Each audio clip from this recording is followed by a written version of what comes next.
Years of hard training and actual battle experience in Spain and Poland had made the German army look invincible.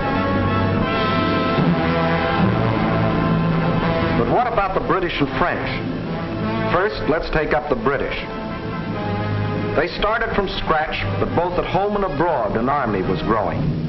For not only Britain had declared war, Canada, Australia, New Zealand, South Africa, the whole British Commonwealth of Nations was also determined on victory over Hitlerism and all it stands for. And Britain had one weapon that was ready, the Royal Navy. Shortly after war was declared, it had swept German shipping from the high seas. And units of the British fleet were deployed at Suez, Malta, Gibraltar, in the Channel, and in the North Sea, blockading Germany. World conquest was impossible without running smack up against the rock called Britain. How to strike at that little island? That was the question.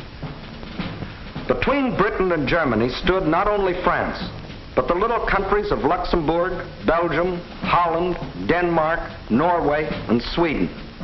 The people of these small neutral countries were peaceful, hard-working, and free.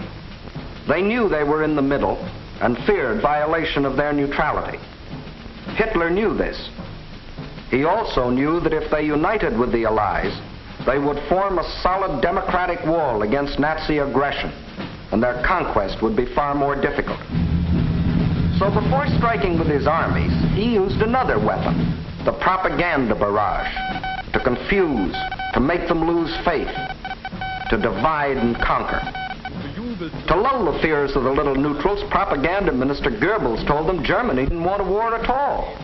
It was Britain and France that caused all the trouble. Then it was Hitler's turn. In a speech on October 6, 1939, he made them all kinds of specific promises. To the Danes, he said, "We have concluded a non-aggression pact with Denmark." To the Norwegians, he said, "Germany never had any conflict with the northern states and has none today." To the Dutch, he said, "The new Reich has endeavored to continue the traditional friendship with Holland." And to the Belgians, he announced, "The Reich has put forth no claim which might in any way be regarded as a threat to Belgium." And while Hitler was making these promises, his generals were cold-bloodedly picking out the first victim, Norway. And why did they pick Norway? Its many steep inlets or fjords would make excellent U-boat bases, from which raiders could prey on British supply lines. Also, it would give the Nazis vital air bases. This is Scapa Flow, British naval base, and this the blockade fleet. At this time, the German-based bombers couldn't reach them. Possession of bases on Norway's western shore would bring these vital British defenses under easy bomber attack.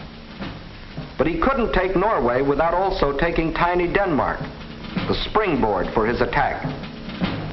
So at dawn on April 9th, 1940,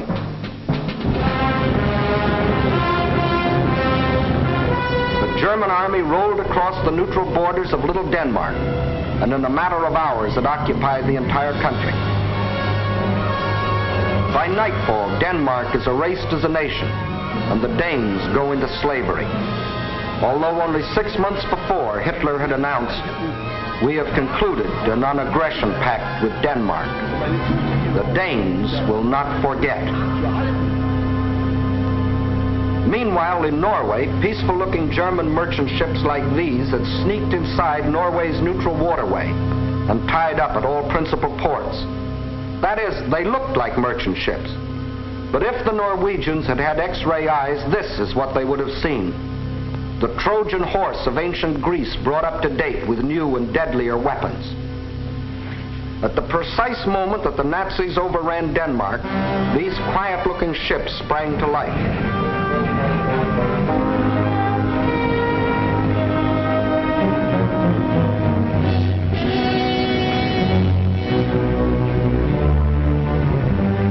At the same time, Nazi warships, discovered along the entire coastline, started steaming up the Norwegian fjords.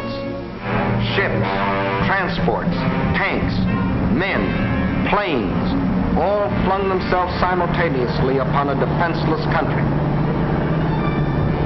Airborne infantry seized every strategic Norwegian airport. The whole job was made easier by treacherous fifth columnists, led by Major Quisling, who seized power and issued orders to suppress resistance. Nazi warships steamed past silent guns that could have blasted them out of the water. This was one of the most amazing acts of treachery the world has ever known. It brought Major Quisling international fame, making his very name synonymous with the word traitor.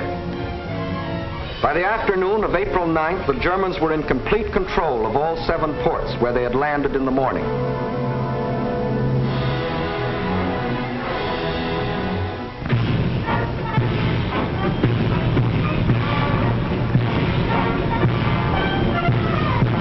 For the first time in more than 200 years, the people of Norway saw an invading army parading through their cities. Many of these Nazi soldiers, strutting as conquerors in 1940, had last seen Norway some 20 years earlier, when as refugee German children they had been raised and cared for by kind Norwegians. Now these same Germans were back to repay that kindness with terror and destruction. Once they had occupied the capital, the Nazis quickly fanned out in all directions. But loyal Norwegian troops stopped one German column between Hamar and Elverum.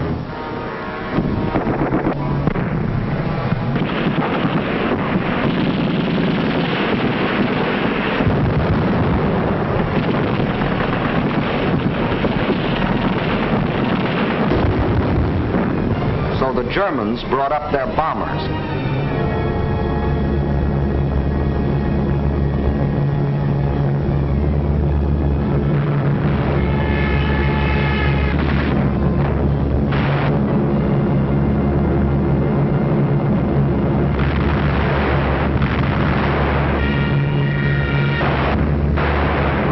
Norwegians were forced to flee to the north under constant and unopposed air attack. It was here that Captain Robert Lose, an American military attaché, was killed, the first American soldier to lose his life in this war. Meanwhile, the Nazis had spread all over the country. Small patrols occupied every strategic village. Parachute troops landed high in the mountains.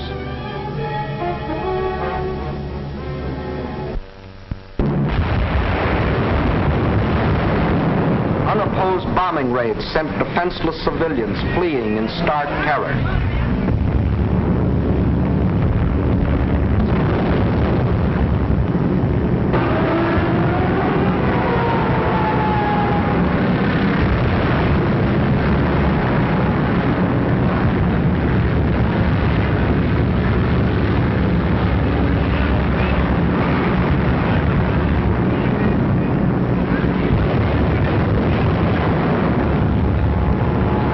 They hadn't wanted war.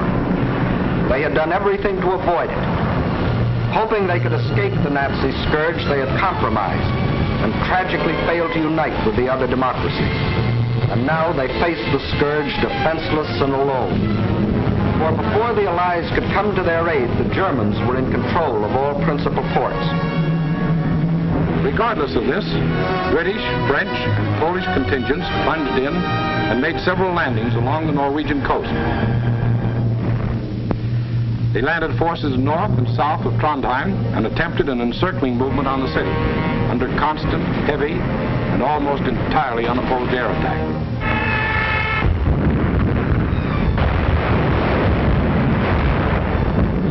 Well, the scene of action was out of range of British fighter planes, so they brought up aircraft carriers.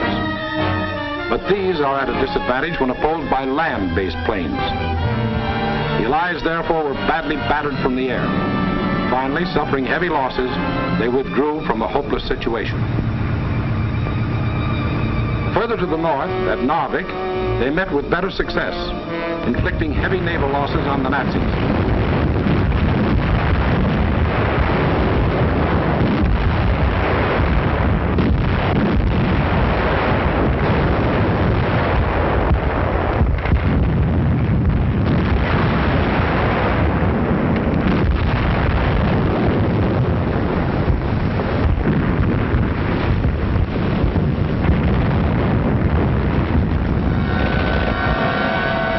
Landings and held the town for nearly 2 months.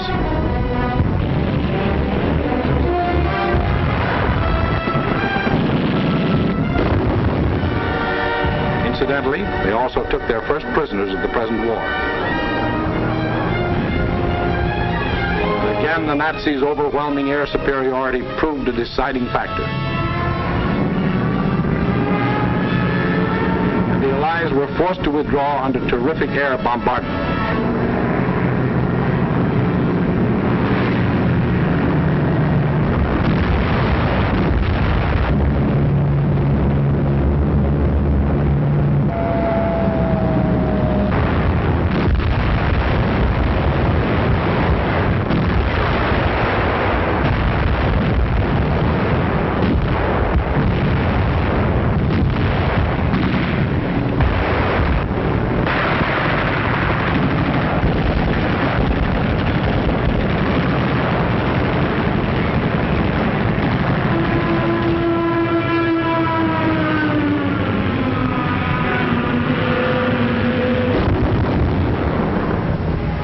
Loyal Norwegians were left with their Krislings, their ruins, their dead, even though 6 months before Hitler had said, Germany never had any conflict with the northern states and has none today. The Norwegians will not forget. And Hitler had another victory. He had hijacked 2 more countries. The world wondered and sometimes marveled at this man's efficiency. Gangster Dillinger was efficient too.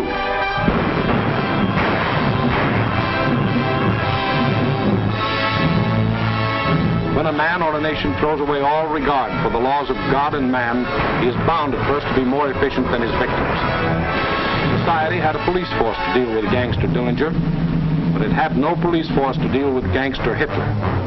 So he clubbed Norway into submission and got what he wanted, bases for use against Britain.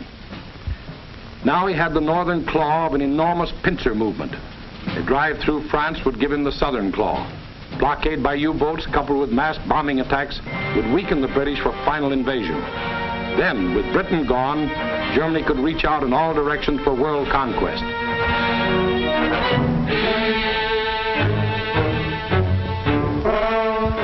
His next move must obviously be through France to get his southern claw.